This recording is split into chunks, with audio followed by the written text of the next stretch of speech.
अगला बात बताते हैं निज़ाम की भी, किस तरीके से हमारे निज़ाम को चलाने की कोशिश की जा रही है और क्यों अवाम गोनागू मुश्किलात से दो चार है। अफसरों की कमी हर महकमे के अंदर है। अफसरों की कमी जब महकमे के अंदर है तो एहतिसाबी अमल शफाफ नहीं हो पाता है। जब एहतिसाबी अमल शफाफ नहीं होता है तो बराह रास्त असर उसका अवाम पर भी पड़ता है। महकमा बिजली की बात आपको बताते हैं, कश्मीर पावर डेवलपमेंट कॉरपोरेशन इन दिनों राम भरोसे चलता है, जिसे आप अल्लाह भरोसे कहते हैं, उस पर चलता है, क्योंकि बेशतर अफसर जो सीनियर ऑफिशियल्स थे, एग्जीक्यूटिव इंजीनियर, एससी रैंक के ऑफिशियल्स थे, वो रिटायर हो गए हैं। डिपार्टमेंटल प्रमोशन कमेटियों का कहीं दूर दूर तक असर दिख नहीं रहा है, होने का कोई अंदाजा नहीं है। एडिशनली जो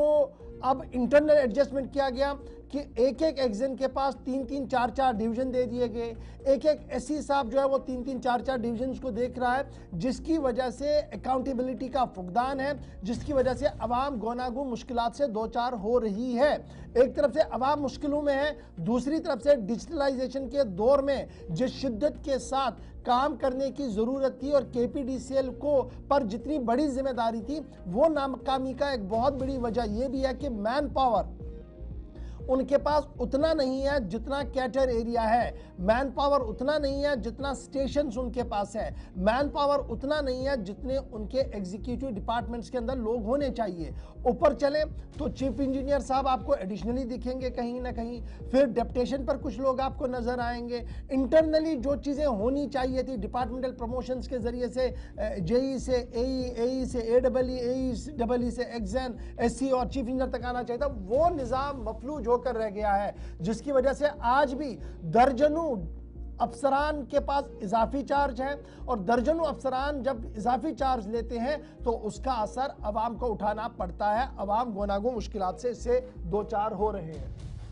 इमरान नाइक को हमारे साथ इस पूरी खबर पर अपडेट करेंगे। इमरान जरा अपडेट करें, केपीडीसीएल की जब हम बात करते हैं तो सूरत हाल बिल्कुल क्लियर है। सूरत हाल ये है कि जनाब अब केपीडीसीएल पर बड़ी जिम्मेदारी की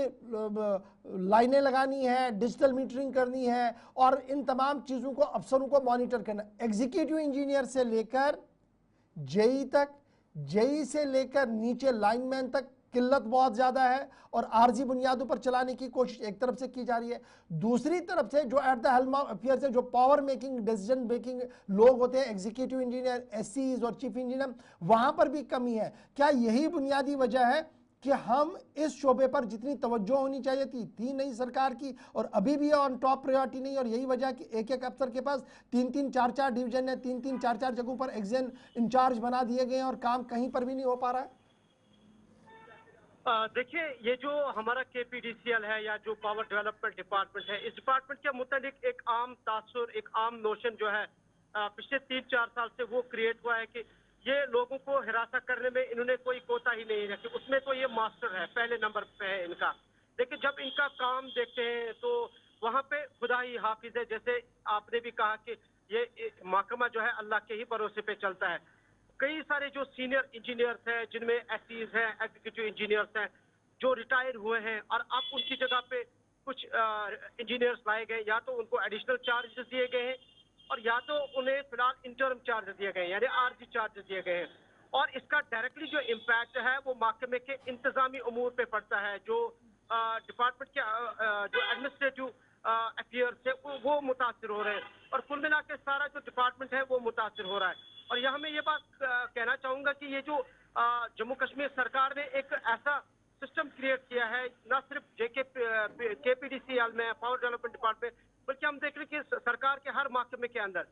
रिटायर्ड लोगों को एक्सटेंशन दी जाती है। उनको रिटायरमेंट के बाद भी 1 साल 2 साल का एक्सटेंशन दिया जाता है। ये बड़ा इंपॉर्टेंट है। जब हम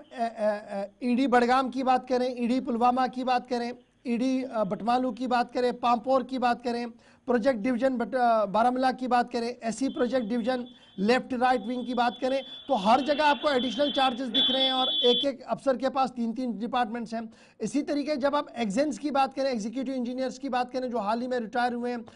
अब बिजबिहारा के पास भी एडिशनल चार्ज है, खानियार के पास एडिशनल चार्ज है, डिवीजन 4 के पास एडिशनल चार्ज, ईडब्ल्यूसी के पास एडिशनल चार्ज है, गांधरबल के पास एडिशनल चार्ज है। ये एडिशनल चार्ज एक जगह देकर आप 3-3, 4-4 जगह पर एक आदमी को लगा रहे हैं, तो अकाउंटेबिलिटी कैसे आएगी, काम कैसे होगी, और ये जो लोगों के बुनियादी मसाइल है इनको हल कैसे करेंगे? फिर तो सवाल वही है ना कि हम जो अफसर के पास जाते हैं वो होता नहीं है, मीटिंग में होता है, दरअसल वो और कहीं जगह होता है, काम कर रहा हो उस वक्त।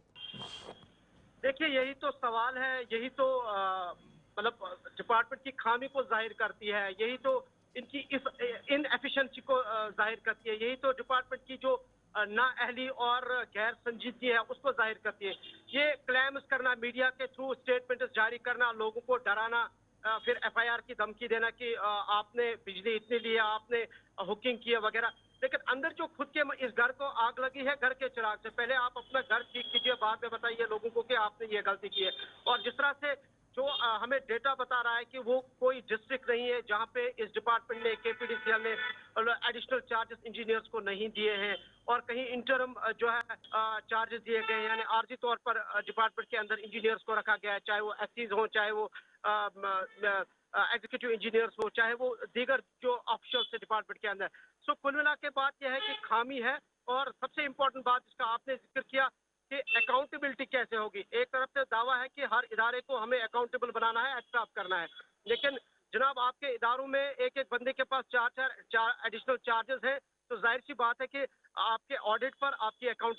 अकाउंटेबिलिटी के ऊपर कई सारे सवाल हो रहे हैं, उठ रहे हैं, और उठने भी चाहिए, क्योंकि जब हम प्रोटोकॉल देखते हैं, जब हम नॉर्म्स देखते हैं, जब हम रूल्स एंड रेगुलेशंस देखते हैं डिपार्टमेंट के अंदर, तो ये तो कहीं लिखा ही नहीं है कि आप एक ऑफिसर को चार चार्जेस बनाए और उसको ये यूएस का प्रेसिडेंट जैसे इख्तियारात आप दे रहे हैं। और इसी वजह से कि एक तो आम लोग पिस रहे हैं, आम लोग मुतासिर होते हैं, और दूसरा ये कि डिपार्टमेंट में अकाउंटेबिलिटी या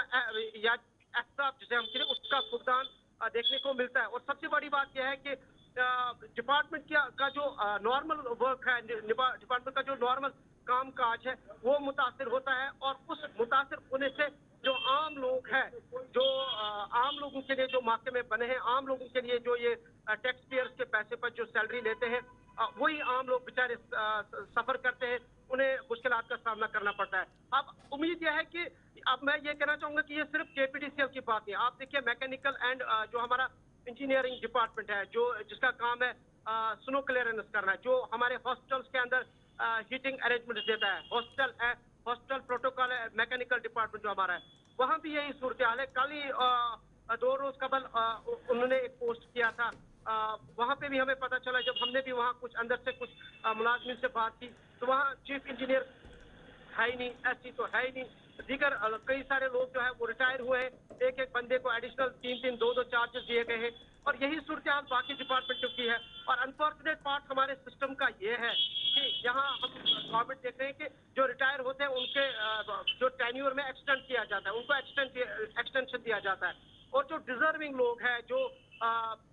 प्रमोशन के लिए डिजर्व करते हैं, वो बेचारे पिसते हैं, वो एक ही, और उनकी चलिए जी, बहुत शुक्रिया हमारे साथ ज्वाइन करने के लिए। एक डिपार्टमेंट की कहानी होती तो शायद फोकस होता, यहाँ तो हर डिपार्टमेंट की कहानी यही है। अफसर भी अगर आप देखें तो एक एक सेक्रेटरी साहब के पास 3 डिपार्टमेंट हैं, और जब आप एक डिपार्टमेंट के काम के लिए जाते हैं तो पता लगता है वो तो कहीं और मीटिंग में है, और जब उस वाले डिपार्टमेंट के लिए जाते हैं तो मामला कहीं और गोल होता है। तो ये स्ट्रीमलाइन करना बड़ा जरूरी है।